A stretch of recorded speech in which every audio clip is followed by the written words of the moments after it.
রাইতের বেলা এতগুলা টাকা নিয়ে চলাচল করা রিক্স। আমি রাইতে একলাই রওনা হমু। দেখ কই আসি ওস্তাদ। সাবধানে যাস। দেন ওস্তাদ।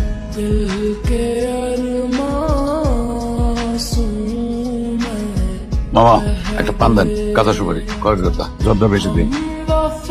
একটা পান দিয়েন তো আমারে, কাঁচা সুপারি, খয়ের আর জর্দাও দিয়েন। এই টাঙ্কি বুক কর। জি ওস্তাদ। আপনি কই যাইতেছেন? আপনি কি আমার চিনেন? আমার কাছে আপনার কোনো দরকার আছে? আপনারে আমি কয়টা কথা জিজ্ঞাসিলাম, উত্তর দেন। ভাতের হোটেলে তো আপনারা দেখলাম। কই যাইতেছেন? কুড়িগ্রাম। আপনারে আরেকটা কথা জিজ্ঞেস করি, আপনি এত তাড়াতাড়ি এখানে আইলেন কেমনে? মানে কিসে আইছেন? বাসে না অন্য কিছুতে, নাকি মাইক্রোটাইকোতে? এই আপনার দোকানে পানি আছে? আছে। 2 বোতল পানি রেডি রাখেন তো, বড় বোতল। একটা অ্যাম্বুলেন্স আসবে রোগী নিয়ে। কিসের অ্যাম্বুলেন্স?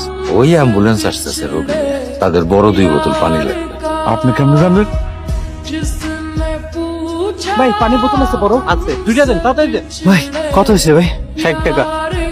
এই ভাই কি হয়েছে? আমার চাচার অবস্থা ভালো না ভাই। রোগীটা বাইসে যাবে, বাইসে থাকাটাই তো সব। আচ্ছা আমি আপনার একটা প্রস্তাব দিই। আপনি তো কুড়িগ্রাম যাবেন, আমি যাবো দিনাজপুর। আমার লগে চলেন, কোনো সমস্যা নাই, অসুবিধা নাই, কোনো ভাড়া দিতে হবে না। ট্রাকের সামনে বসে জার্নি করার আলাদা একটা মজা আছে। যদি প্রথম ওইটা থাকেন তাহলে বুঝবেন কেমন মজা, আর যদি অভিজ্ঞতা থাকে তাহলে মনে থাকবো। কি যাইবেন? চলেন। কোথেকে আইছেন? থাকেন কই? জি আমি ভবিষ্যৎ থেকে আসছি, 2033 সাল থেকে। আপনার কথা বুঝলাম না, কোথেকে আইছেন কইলেন? এইটা কত সাল? 2022।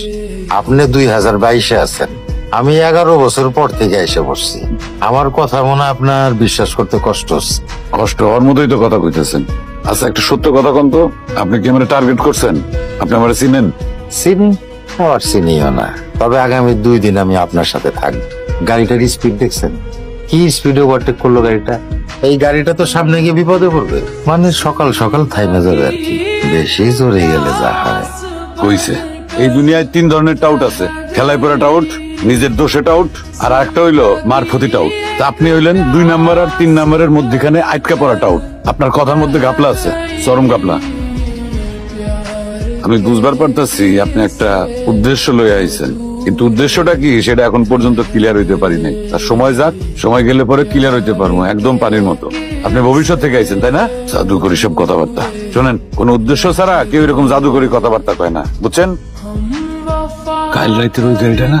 আপনাকে একটা জরুরি কথা বলি আমার সাহেব, মনোযোগ দিয়ে শোনেন। আজকের থেকে ঠিক 2 দিন পরে, ঠিক 2 দিন পরে আপনি একটা ভয়ঙ্কর বিপদে পড়বেন।